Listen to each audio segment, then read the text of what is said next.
The Chiefs are officially eliminated from the playoff contention for the first time in, I believe, 11 years, which is just crazy to think about. But along with the Chiefs are a bunch of the other teams that are officially eliminated from the playoffs already. Vikings actually get a win last night against Dallas, but are eliminated. Bengals got completely embarrassed. I don't know what was going on with Joe Burrow. I have no idea what was going on in that game, but they got crushed by Baltimore. Falcons, Jets, Saints, a bunch of teams eliminated, probably playing for nothing but a higher draft pick, honestly, this season. But to get into the playoff picture, the Broncos and the Rams have both already clinched a spot in the playoffs this season. Rams with a great win over Detroit. Broncos with a great win over Green Bay. I'm going to quickly run through all the games, and then I will get to tonight's game, which is Steelers versus Dolphins in Pittsburgh. So let me pull up games for Week 15. Already went through Falcons, Bucks, Browns, Bears. Bears completely dominated this game. It was definitely a cold environment and a tough environment for Shador, who threw 3 picks. Almost had a touchdown late to cash that player prop we had of him just throwing 1 touchdown in the game, but unfortunately that didn't happen. Harold Fannin, I believe, had a great game. 7 receptions on 14 targets. He's really involved in this offense. Not much for Jerry Jeudy, but pretty disappointing for Cleveland. Caleb Williams looked pretty good. Threw for 2 touchdowns. DeAndre Swift was awesome in this game. Have him on a couple fantasy best ball teams. I don't think I had him in any bets this weekend, but he ran for 98 yards and 2 touchdowns. And I believe he had that 17-yard touchdown, which was awesome to see. And then DJ Moore also caught 2 touchdowns kind of out of nowhere. His season's been so up and down that I really honestly don't even know what to make of his season so far. Moving on, Baltimore and Cincinnati. The Ravens kind of dominated, kind of all around.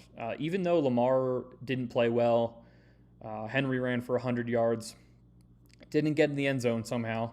But Lamar only 8 completions and 12 attempts. That seems, I don't even know how that's possible, but he did throw 2 touchdowns, got picked off once, but I don't really know what's going on with this offense in general. It's extremely hard for me to figure out this season what's happening.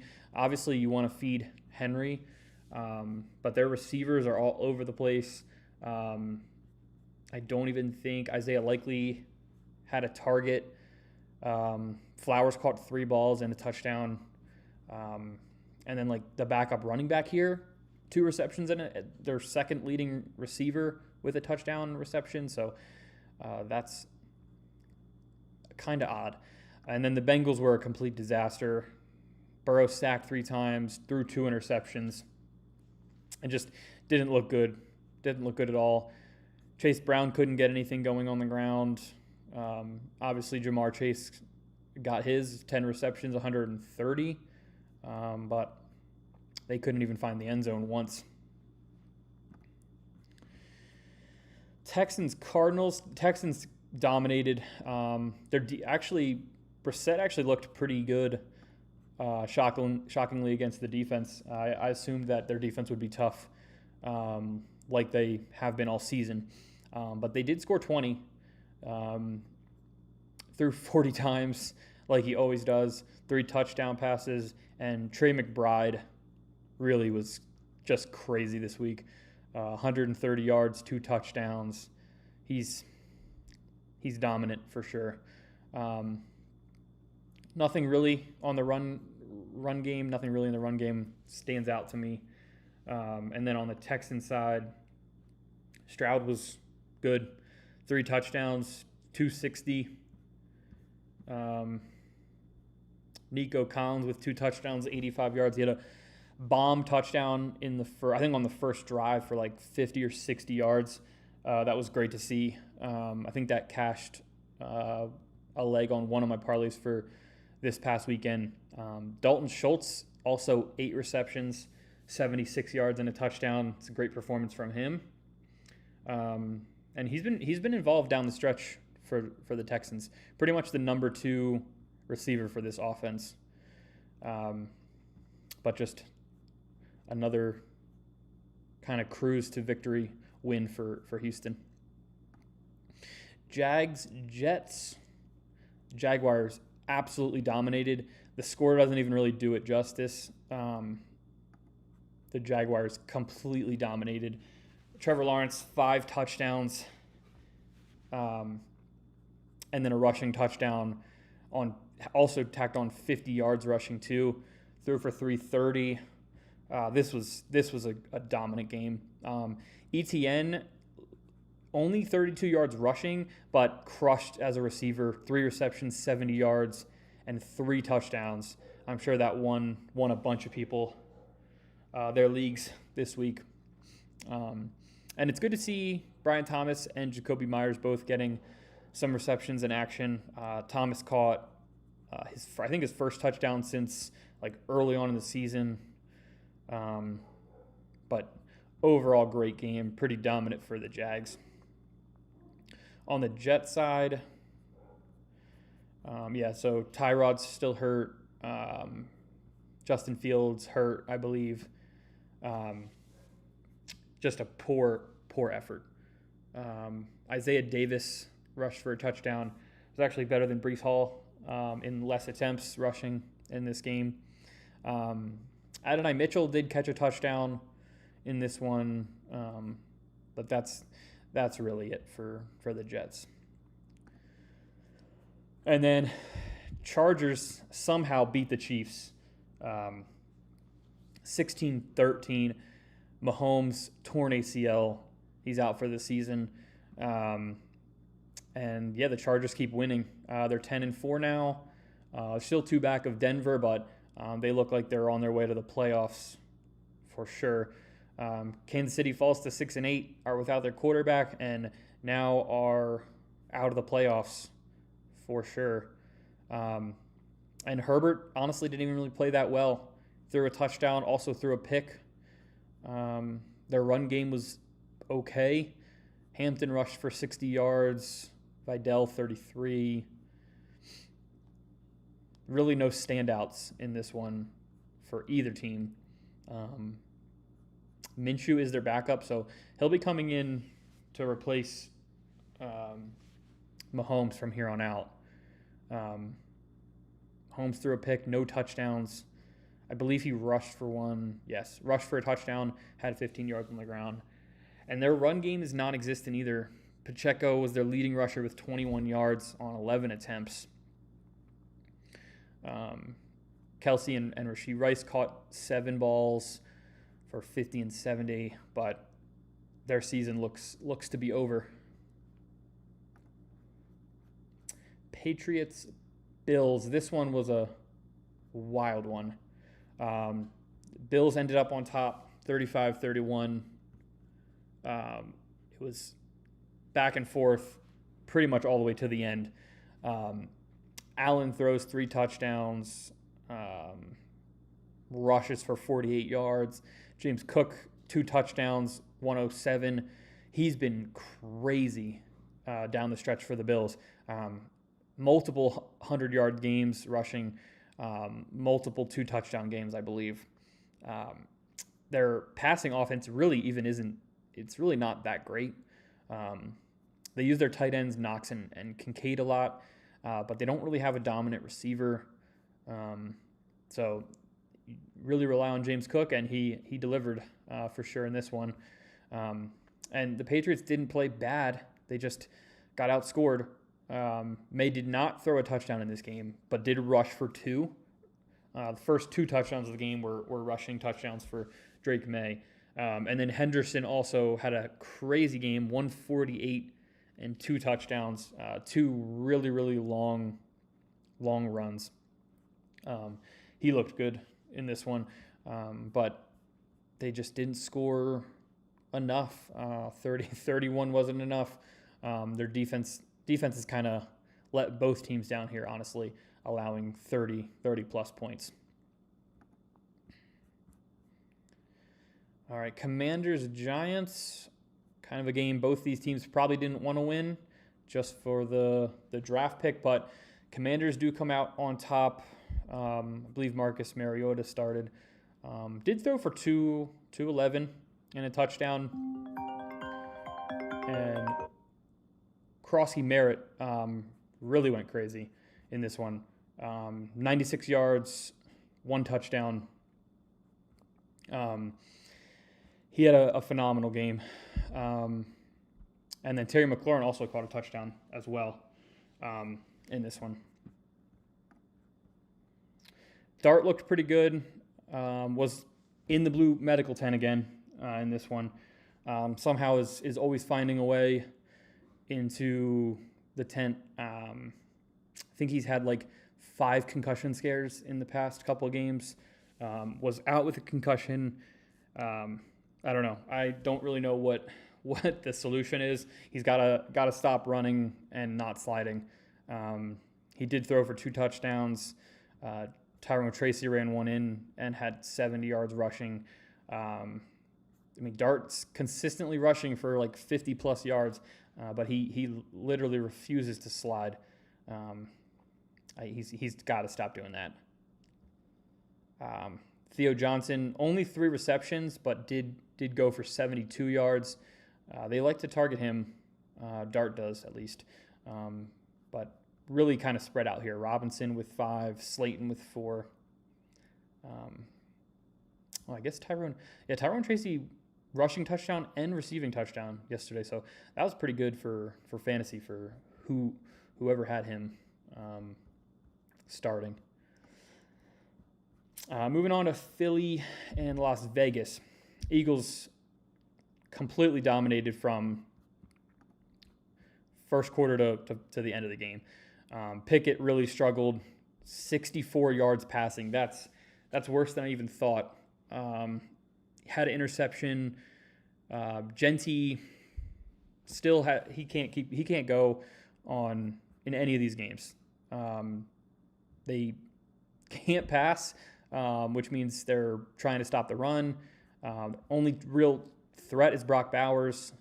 He had 6 receptions, but only for 28 yards. And then the Eagles just kind of dominated. Hurts threw for 3 touchdowns. Barkley ran for a touchdown. Hurts really does not throw for many yards, even in their wins. But the ball gets spread around. Goddard 2 touchdowns, Brown a touchdown, and then a bunch of guys with like 2 or more receptions. Goddard was 6 yesterday. And I believe a couple were on like little shovel passes, but just a dominant win for the Eagles. All right, Green Bay, Denver, huge game. Another huge injury. Micah Parsons is officially out for the season with a torn ACL. Bunch of injuries yesterday. It was kind of brutal for both bunch of different teams. Packers, Chiefs, Rams, which we'll get to. I believe Puka was out a little bit. Devontae Adams is probably going to be out multiple weeks. But getting into this one, Broncos do come out on top. Jordan Love played okay. He did throw 2 picks, got sacked 3 times. Ended the day with 270 passing yards, which is great, but the 2 interceptions hurt for sure. Jacobs ran for 73 yards, touchdown. And then the wide receivers really, really spread out. Bunch of guys, 3 guys with 50 plus receiving yards. And then Dobbs, Watson, Jacobs even involved a little bit.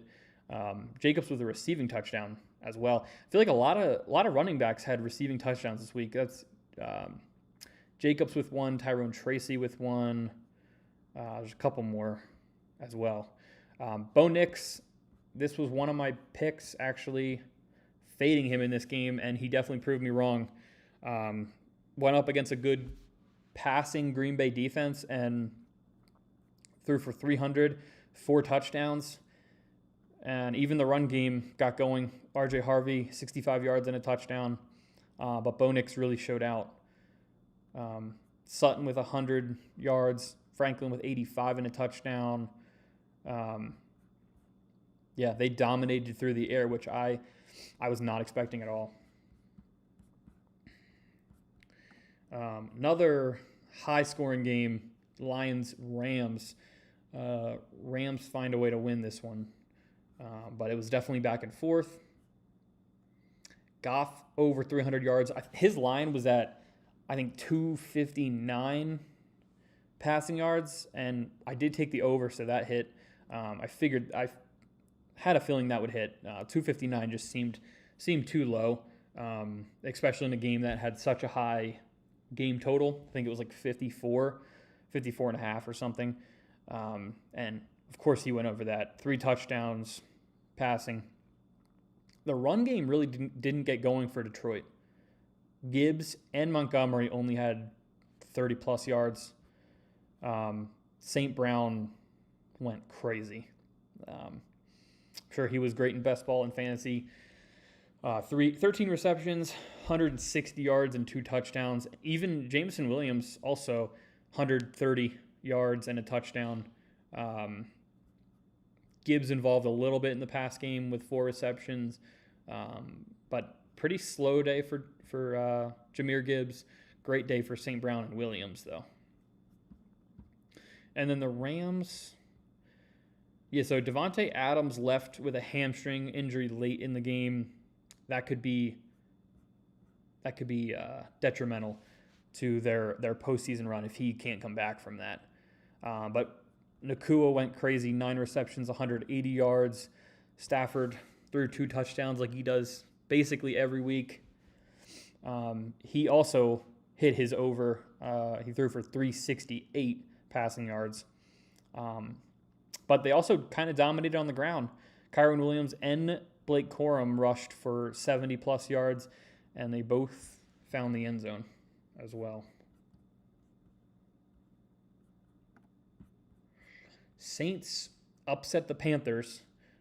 Pretty much a must-win game for the Panthers, and they lose to the 3-10, now 4-10 Saints. I just have no idea that this literally was the Panthers' opportunity to take the division from the Bucs, who lost to the Falcons, and they had the game won, and they kind of choked it away. Bryce Young played okay, had a passing touchdown, threw for 160 yards, but the Saints, and honestly Tyler Shuck played much better. Threw for 270 and a touchdown, and they got the job done late. Also rushed for 32 yards. I don't know if Tyler Shuck is the long-term solution, but he might be in New Orleans. He might be the long-term solution. He's had 2, I believe, his past 2 games he's played pretty well. Thrown for 250. Connected with Chris Olave towards the end of the game. He did catch the touchdown that put them in the lead. Also tacked on 6 receptions. And then Vele also was targeted a lot. I guess only 6 times, but it felt like every time they showed a highlight, he was catching a ball over the middle, or some type of play involving him. But Olave did outgain him. I think Chris Olave had like 60 yards on the final drive to put them up by 3. But honestly, just the game the Panthers can't lose there, and they absolutely choked. And then Colts and the Seahawks. Seahawks found a way to win with a late field goal. And Phillip Rivers actually played pretty well for coming back at such a old age. Threw for 120 and a touchdown. I guess he did throw an interception. I don't know when that was, but he didn't look too bad. They obviously fed Jonathan Taylor 25 attempts for 87 yards. And kind of a boring game. Kind of a slow game. Darnold threw for 270, but didn't throw a touchdown.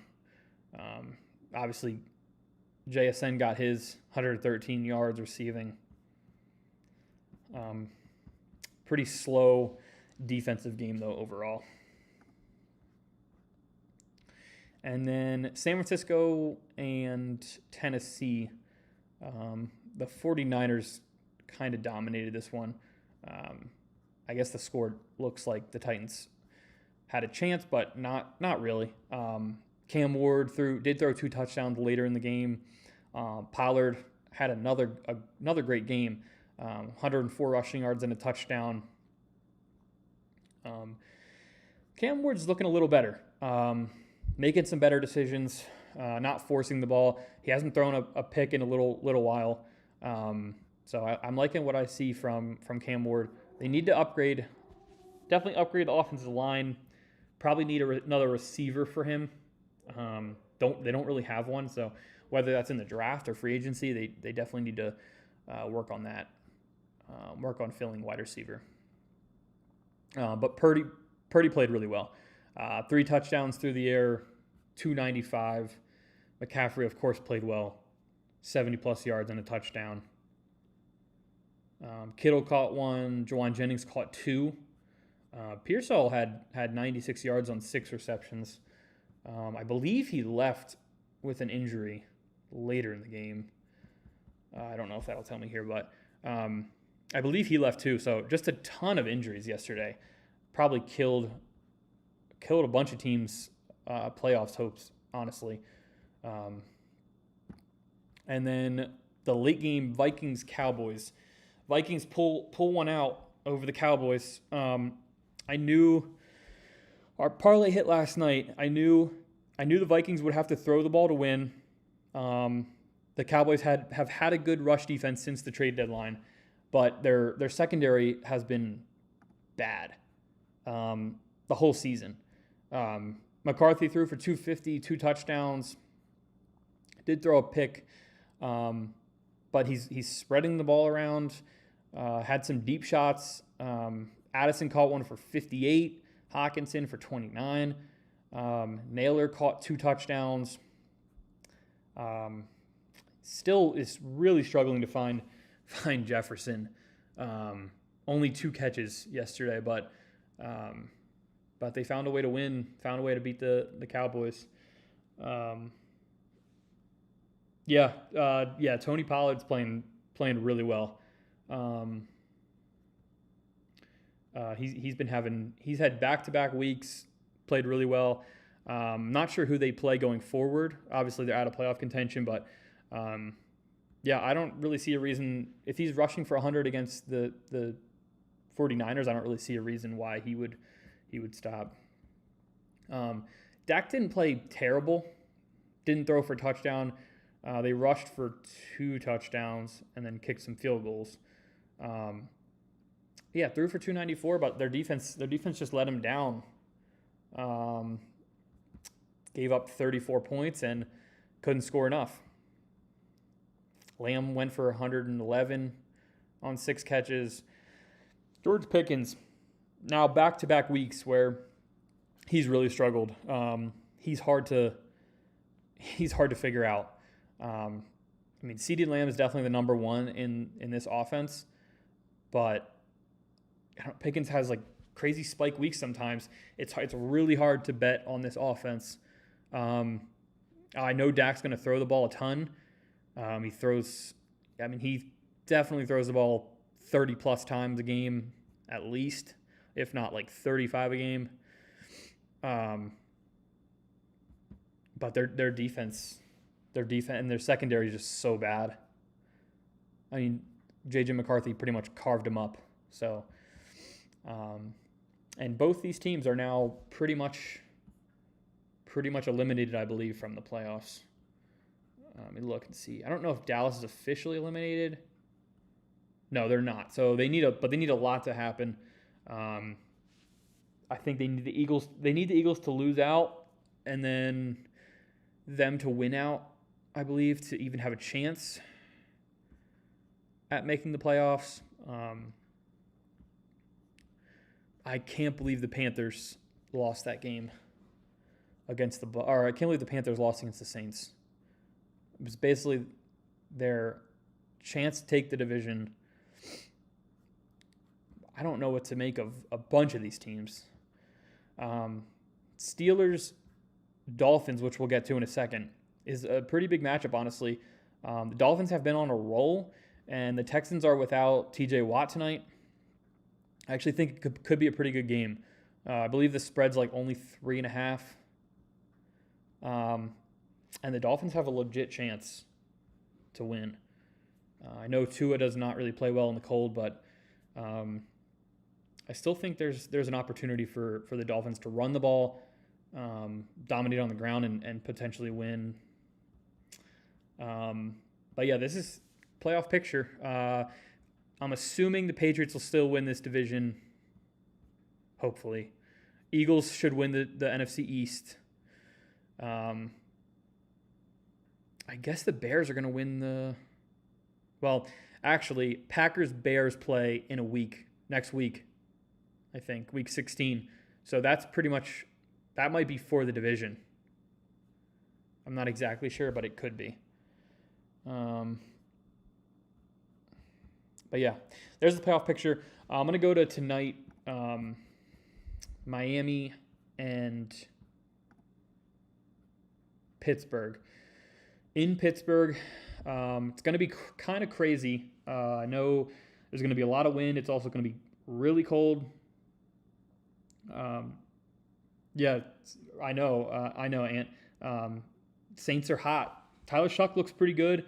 And yeah, I have a couple of best ball teams that are still alive. Hopefully I get some that advance. But Kamara needs to get back and get healthy. I think Tyler Shuck could actually be their quarterback going forward. But getting back to tonight, have a parlay for tonight. 3 legs, and here we go. So I have Tua going under 219.5. Like I said, I think they could keep it close, but he hasn't cleared 195 in any of his past 4 games, which I believe 195 is his current line. I just bumped it up a little bit just to be safe. But it's extremely cold. Pretty sure Tua is like 0-5 in games under 40-degree weather. And the Steelers' defense has actually been decent in their last 3 games against the pass. They've only allowed on average 185 yards per game. If you take the season as a whole, it's much higher than that. But the past 3 games, they've looked pretty well. TJ Watt's out. I think they're going to try to establish the run. That's why I have Achane in here as well. I guess we'll just do the Dolphins props first. I do have Achane going over 69.5 rushing yards. He's hit that in all 4 of his past games. And then just a little bit ago, he rushed for 170 against Buffalo. He's clearly the best player that they have. Clearly the best player on offense. They should feed him, especially with Watt out. TJ Watt not playing. They should clearly feed Achane tonight. And I think they have a chance. I would, if I had to pick, I would probably take Pittsburgh straight up. In this one, but I honestly might take Miami plus the 3.5 if I was picking the spread. In this parlay, I do have Kenneth Gainwell going over 19.5 receiving yards. He's been a good option for Rodgers out of the backfield recently. He's cleared this in 4 of 4 previous games, and he's averaging about 5 receptions per game. So Rodgers has been looking to check down to him a bunch. All 3 of these props have hit in their past 4 games. So going with one that hopefully has a good chance tonight. Decent odds here too, 3.25x profits. So hopefully this comes through for y'all tonight. And then just to go over kind of the game, I do have a little preview here as well. And I did have some picks too. All the player props are the same as the parlay. But I did write up a little bit about why Steelers money line I think can hit. I feel like it favors Pittsburgh with the weather, and then Tua historically playing bad in the cold. TJ Watt hurts a little bit. He's obviously a big factor in their defense, but when I see 0-5 in cold weather games, and then Rodgers, when I think about Rodgers playing in cold weather, especially from his time in Green Bay, I think they have a legit chance at winning tonight in Pittsburgh. So pumped for this one. Hopefully this can come through. I spent some time this morning trying to find player props that fit well together. This one was kind of hard, I have to admit.